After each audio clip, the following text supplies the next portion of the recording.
My name is Daniel Herman. I'm the curator of modern and contemporary projects here at the National Gallery, and I'm just delighted that you're joining us for our Friday Late today. But I'm also delighted that you're joining us in what is essentially the making of an artwork, which is essentially the year-long commission that is ongoing at the moment that will result in the Triumph of Art, which is a commissioned artwork which will happen on the 26th of July 2025, next summer, here on Trafalgar Square, and which is a national project that is happening with our partners at the Box in Plymouth, at the Playhouse in Derry, at the Mostyn Gallery in Llandudno, and at our partner, the Duncan of Georgestown College of Art and Design. It's a nationwide project by artist Jeremy Deller, who's with us today, and we are delighted to have him and Mary Beard here with us in discussion. Now, Jeremy was born in 1966 here in London. He studied history of art at the Cottard Institute and at Sussex University. He began making artworks in the early 1990s, often showing them outside of conventional galleries, and with projects including the Battle of Orgreave in 2001, and We're Here Because We're Here in 2016. He's really known for works that involve people and that explore the themes of performance art and popular culture. We also have Mary Beard with us. Mary Beard is Professor Emerita of Classics at the University of Cambridge and a Fellow of Newnham College, where she has taught since 1984. She has written numerous books, articles on ancient history and archaeology, including the Parthenon in 2002, Pompeii, Life in a Roman Town, 2008, Laughter in Ancient Rome, SPQR, History of Ancient Rome. And her book, Women and Power, a Manifesto from 2017, was based on 2 lectures first given at the British Museum. Mary has presented many BBC television documentaries on Roman history and art more generally, as well as being awarded the DBE in 2018. Mary was awarded the Wolfson History Prize, the Bodley Medal, the Princess of Asturias Award for Social Science, and the Getty Medal, among many other things. We are very, very delighted to have you here. Thank you very much. So we kind of flipped a coin to see who would start talking. Jeremy won. Or lost. Depends how you look at it, really. So I thought I should say we first met at maybe the greatest memorial or memorial site in Britain, Stonehenge, about 3 or 4 years ago, didn't we? Yes, we did. It was extraordinary because it was exciting for 2 reasons I remember. No, 3. First of all, I met you. But it was also a lovely sunny day and we were allowed into the stones. And we were also doing an event with Vanessa Redgrave. And she was terrifying, wasn't she? She was absolutely terrifying. And she directed the camera crew, told them what to do, how to shoot her, how to shoot the scene. And it was absolutely kind of amazing to see, wasn't it? Yeah. It was. In terms of thinking about commemoration, it was one of those occasions where I'm sure I will embroider it in my memory, but I'll never forget. No. Her arrival. Yeah, and yours. Yeah, well, I remember she had a car and it more or less drove into the circle of Stonehenge. It was quite something. So we're here to talk about memorialising, memory, sort of public sculpture, Trafalgar Square. Mary's very interested in, as am I, because I'll be working in Trafalgar Square next year, on 26th of July, on a Saturday. And what do you do in that square, that strange space? But I mean, one of the things that I think Stonehenge helped us think about, or helped me think about, you'd probably already thought about this before, but it sort of blew apart some of our very narrow versions of what commemoration is. Because Stonehenge is hugely, memorable in all kinds of ways. Yeah, we don't know what it is. People argue about it fiercely. In all kinds of ways, we don't venerate it. We're thinking of, building a tunnel underneath it, and, most of us actually prefer looking at it, if we're honest, from the safety of our cars than actually going around the perimeter.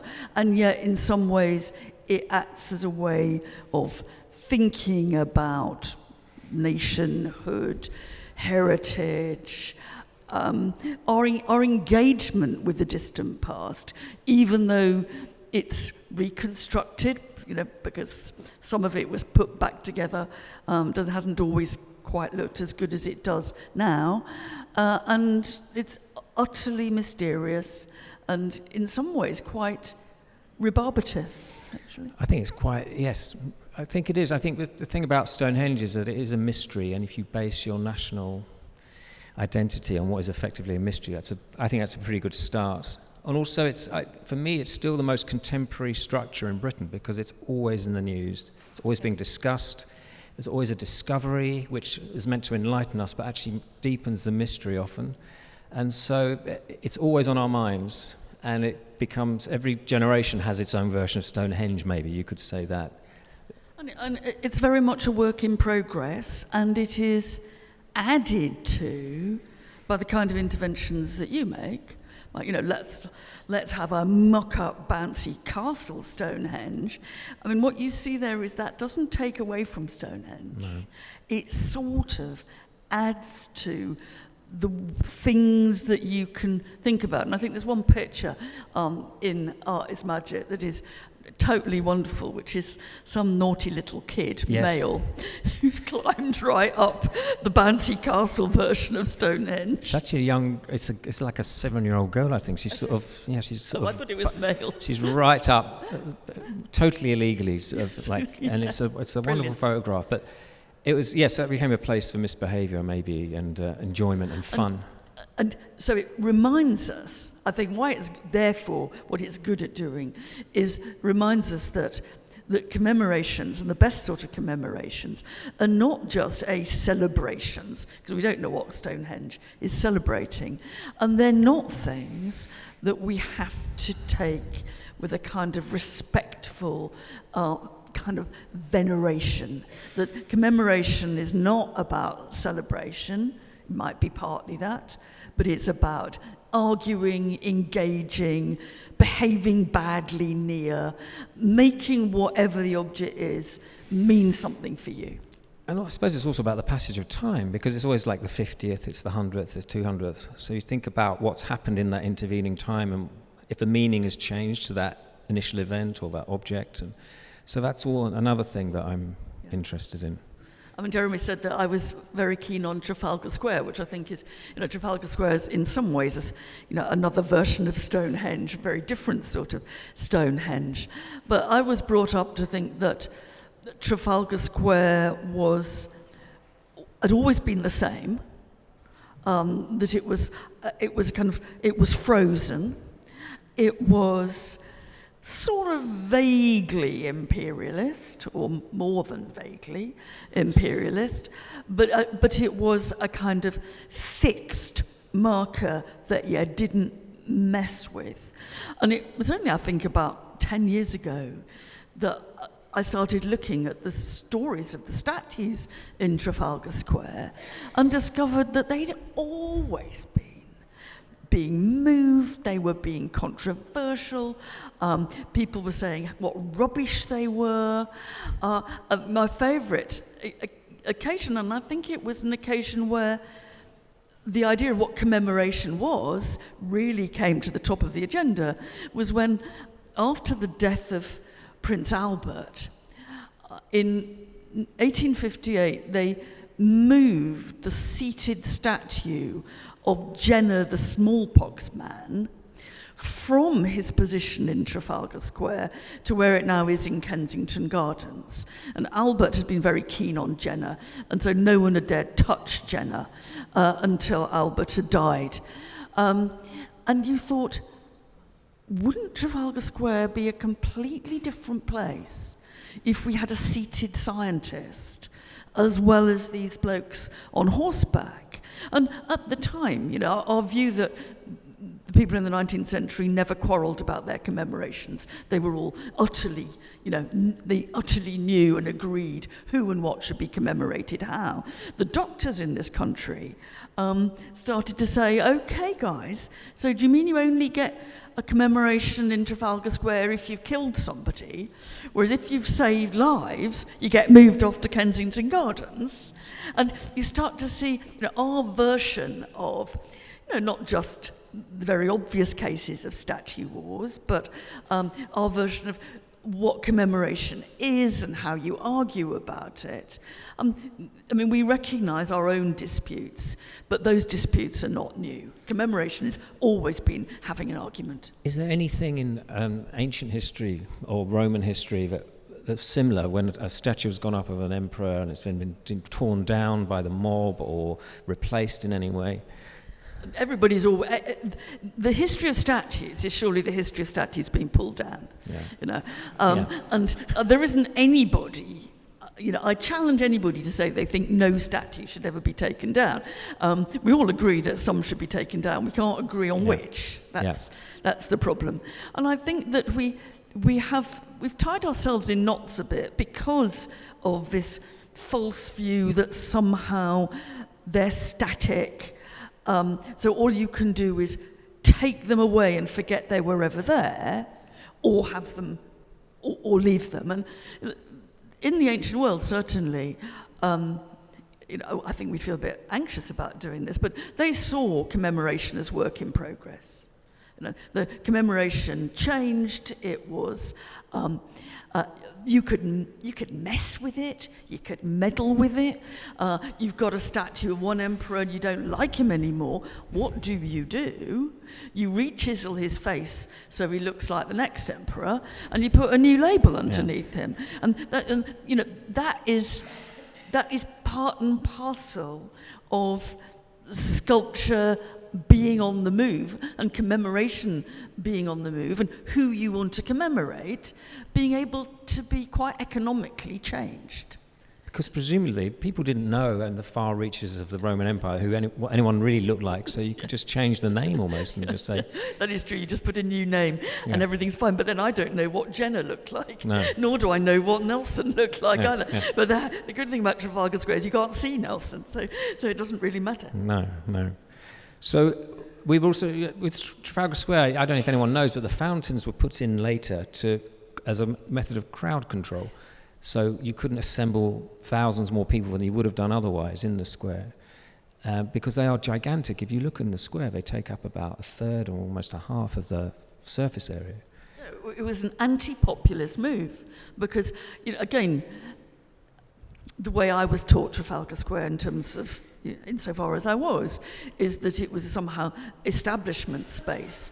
It took me a very long time to see that commemoration is about the commemoration of riot, of protest, of people coming together to not tread the establishment line and to commemorate a different version of what these statues mean. I don't know when they were put in, but in 1886 there was a riot in Trafalgar Square William Morris witnessed and was incredibly upset about and wrote about at quite great length. And it was called Bloody Sunday, actually, and the police were incredibly violent with the public. So it might have come in after that, the fountains. Someone can probably look up on their phones and tell us.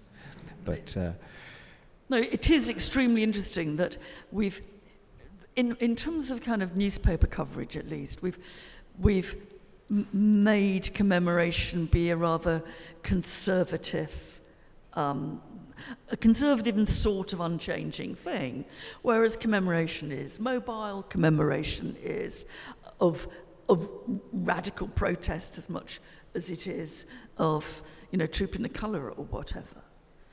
The other favourite guy I have in Trafalgar Square is Charles I looking down Whitehall.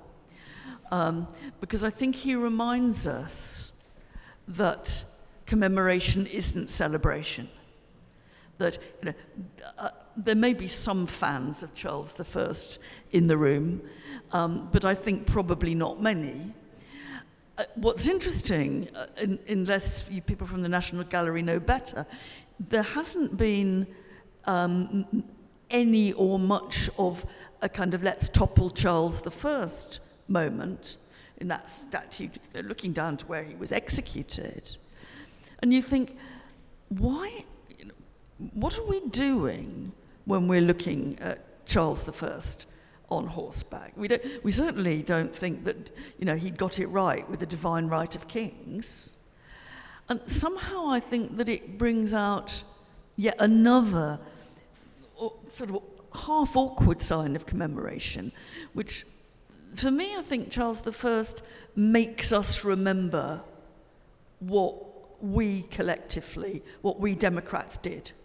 The reason that we've got a democracy is we got rid of him, but in getting rid of him, we have got blood on our hands, and we need to be, I think we need to be able to look Charles I in the eye and say, sorry, mate, but it was important to do this. And that's a commemoration of yet another different type, I think. And I suspect, though, that there's no text by that sculpture explaining who he is and the fact that he was executed. He's looking, you're right, he was executed on Whitehall, and he's like looking down there. But a painting can be a commemoration of sorts. I mean, we are looking at one, you're not looking at one. If you look behind you, there's a very famous painting by Paul Delaroche of the execution, or pre-execution probably, of Lady Jane Grey. And I personally remember seeing this painting as a child and was absolutely transfixed by it, because it just seems so macabre and dramatic and frightening, especially because the scale is life-size, more or less, I would say. And weirdly, the other painting that really excited me, or I remember very clearly as like a 7 or 8 year old, was Gassed in the Imperial War Museum, which is another image of a group of men who are blindfolded, because they are blind effectively, who have a very uncertain future. She has a very, very uncertain future, I would say, within a few minutes. But it had a big effect on me, that painting. And I suspect it's one of the paintings in the collection that will never be taken down, because it must be incredibly popular with the public. And it brilliantly exemplifies some of the things you've been saying, because its significance, I think, for viewers has changed. I mean, when it was painted in the 1830s in France, it was seen as part of Protestant martyrology. She was a Protestant martyr. And Delaroche also had a certain backward look to the violence of the French Revolution. So, I think, we see some of the French royal family in the picture of Jane. But now it has become I think both Jeremy and I think it's slightly creepy. It's wonderful. You actually used the word kinky, which I think is probably a good word. I used another word which is probably less good, but there is something, maybe that's why I liked it as a child, I don't know. But we see it as kind of quite a kitsch, maybe, but it's almost like a fashion photograph or something. And you can't take your eyes off it. No. Partly because none of the people in the painting have got their eyes on you, so you're kind of, you're drawn into the scene, and yet there's something slightly wrong about it. Something wrong about it. But that's, and yet it's a bit like Charles I. This is, what kind of scene are we remembering when we remember Lady Jane Grey, aged 16, being put to death and not being able to find the block on which to put her head? And that's not we're not celebrating this, but we're being, I think we're being asked to and helped to remember, the history's victims. Yeah. In a way. And I'm sure it was seen as if not a political painting, but a very religious, making a religious point or an ideological point, which most of us would miss or be not that concerned with now, I imagine. But it factors into what we're saying about our rather limited views of what commemoration is, because we've got completely fixated on sculptures of old white men, really, and we don't tend to get worried about the commemorative aspects of painting in quite the same way. I mean, paintings become victims, like the Rokeby Venus being, a victim of Mary Richardson, the suffragette, or recently, I suppose, Balfour and Trinity College being slashed. But if you think commemoration, you think white man on a pedestal. You don't think, how does that fit into the rhetoric of commemoration? Also, that's painting as an event, I imagine. I imagine when it was seen in Britain, it became like a sensation. But I think the thing about sculptures or statues, I prefer to call them statues, because sculptures... Sorry. Yes, No, it's fine. It's just because a statue is not an artwork necessarily, it's just a depiction of something. And personally, because I wouldn't call those artworks, a lot of the statues around London. Oh, that's a bit unfair. Yeah, well, some of them are. Some of them are. But it's what their intention is, I think. That's another thing. Yeah. But it's because they're in public space, I think. And I think that's why people take them so seriously and get so upset when they're moved. Because they're in public rather than in a gallery, and But they often don't. We often really don't notice. I mean, because you say you came here as a kid and you're a bit younger than me, and you instantly, Lady Jane Grey, knocks you for six, whatever exactly you think about it. But she actually spent 50 years believed lost in the basement of the Tate until she was discovered in 1973, and everybody went, wow. So we're very fickle in our affection for these monuments. We are. But probably with sculpture or statues, sorry, I'm accusing myself now. Maybe it's an iconoclastic element, and that's what worries people, that you're taking a body off something. And it's like an act of murder, or it's like there's something violent about it, whereas taking a painting off a wall is not a violent act. I suppose that's something. And even the slashing looks like the slashing of a canvas. When you see the pictures of what Mary Richardson did to the Rokeby Venus, it looks like the canvas has been assaulted, not the figure of the painting. Whereas when I saw Colston quite shortly after he'd been toppled, and he got red paint, and he was lying down, and it looked for all the world like he was bleeding. Right. I mean, it's the sense that there's a kind of image and prototype problem. Yeah. Did you see that in Bristol then, in the museum? Yeah. I've yet to see that.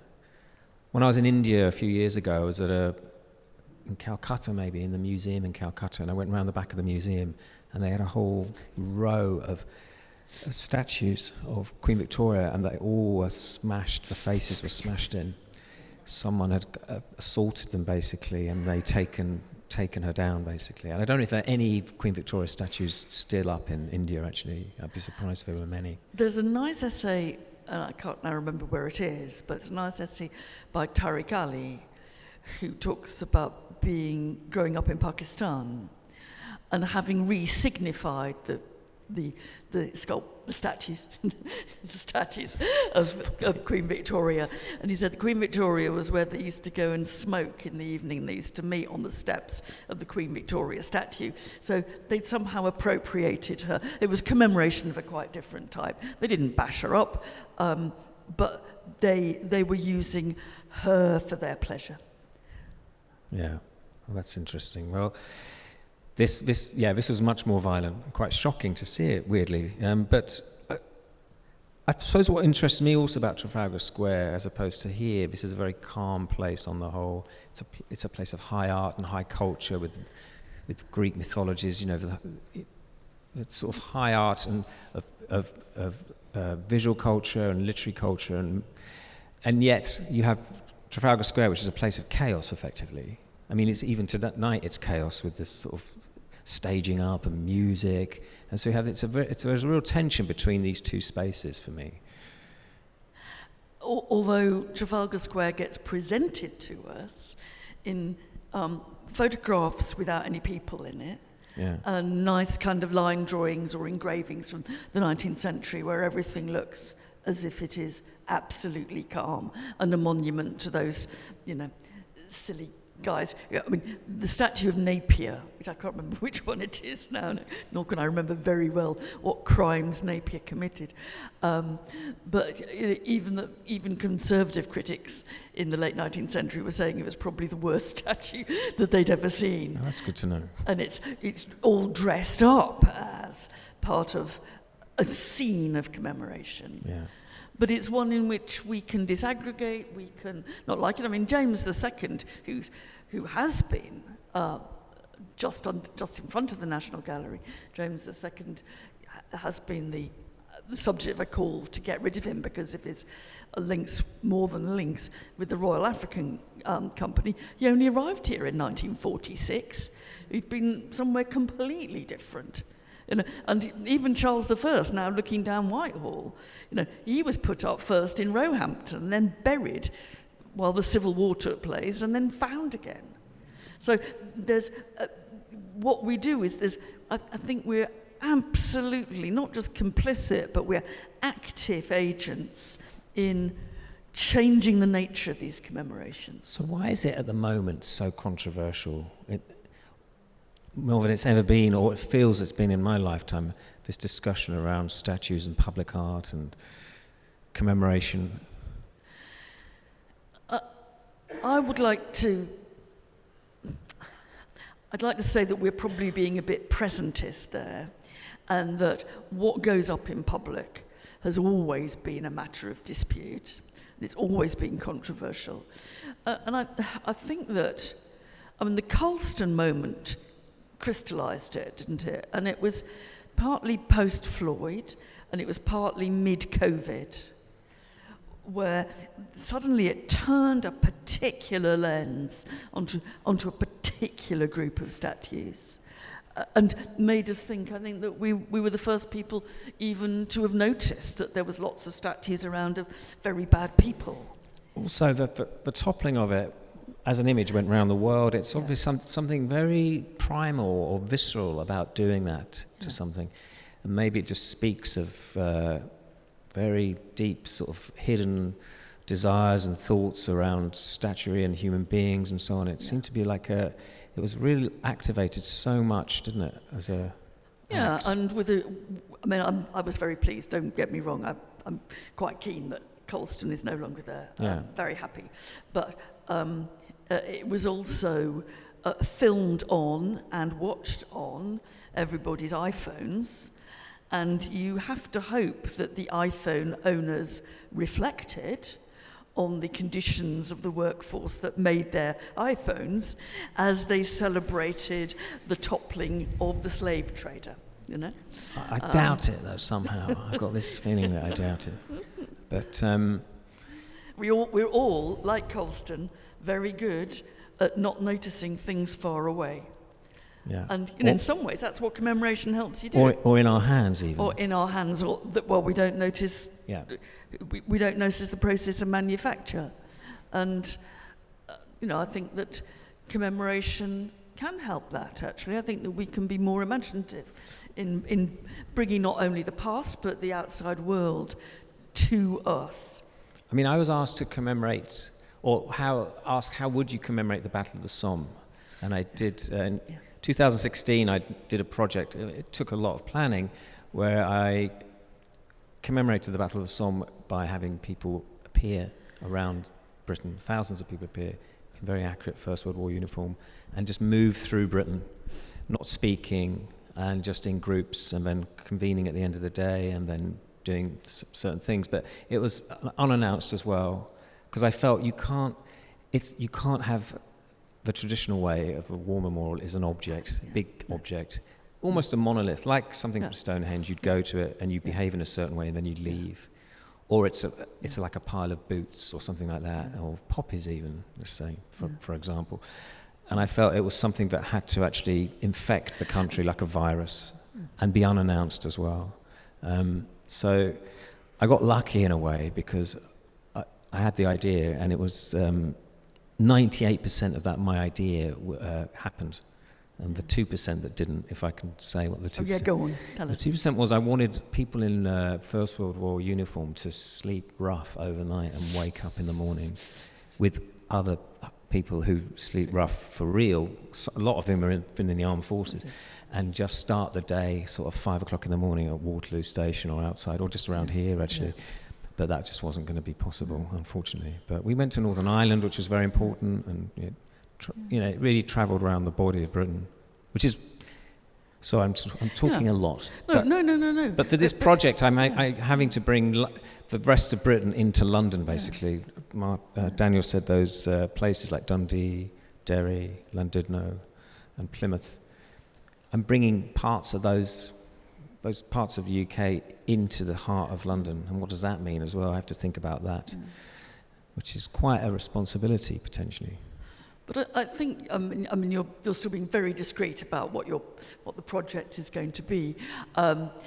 But the First World War project, I thought, really answered some of our questions and problems about commemoration, because it said, you have to notice this, you have to work out how you react. You have to decide whether you're going to try to engage these people in conversation. I mean, are they a memorial or are they a person? And I thought what it was good at was just putting a bit of a bomb under our complacency that, memorials are fine and that we kind of nod our head and, and then walk on, And they were sort of getting in the way. Yeah. They started the day in railway stations, so they were sort of blocking a little bit people's way. I have to say that reminds me of a minor cause célèbre in the peaceful city of Cambridge a few years ago, when there's a very fine war memorial just at the bottom of the road that leads to the station, and unbeknownst to most of the citizens, it was moved from a little kind of funny little roundabout in the middle of the road over to the grass on the other side of the road. And when people said, why have they moved the war memorial, they said it was getting in the way of the traffic. And I thought, that's the bloody point. Yeah. The war memorial should be stopping you go about your business without noticing it in quite the usual way. And, that's what your people did too, I think, that they'd say, you can't just, you've got to step over them. And I think that you can reinvest artworks when they are, not living and breathing, with some of that sense of, I am challenging you to engage with me. Yeah, that's what I wanted. I actually wrote in a notebook, in big letters, I want to make children cry. Yeah. Which, of course, is the worst thing you can possibly do, in the current, It doesn't go down terribly well No, always. but I was really quite excited about doing that. I didn't, but as it happened, and this is another thing you don't know about intervening times in history with commemorations and memorials, it was on the 1st of July 2016, exactly a week before had been the result of the Brexit vote. So the backdrop actually was the chaos, the political chaos of that, which we all remember, the fallout of that. However you voted, it was horrible, I felt. And I think people, they had that on their mind. The country was in a very bad shape psychically, and they saw these young men mainly in these uniforms, and I think something clicked, and they just thought, this is real sacrifice. Yeah. It's not like a politician sacrificing Britain for their career. It's actually people sacrificing their lives for They had Britain. little cards, didn't they, that They they did. could give to people, just giving their names and when they died. They had cards which were almost like gravestones, which said their name, where they died, which was, at the Somme, the date, which was always the same date because of the 100th anniversary, and it was the what fugitives were in, what part of Britain they were from. So that was almost all you needed to know. I think people, they read that and they think, oh, right. But having said that, because of the vote and Brexit, and people were heightened, a lot of people did cry, but it wasn't children, it was sort of adults. Grown-ups. Yeah, I think that a lot of the sadness of Brexit had or that week had really affected people.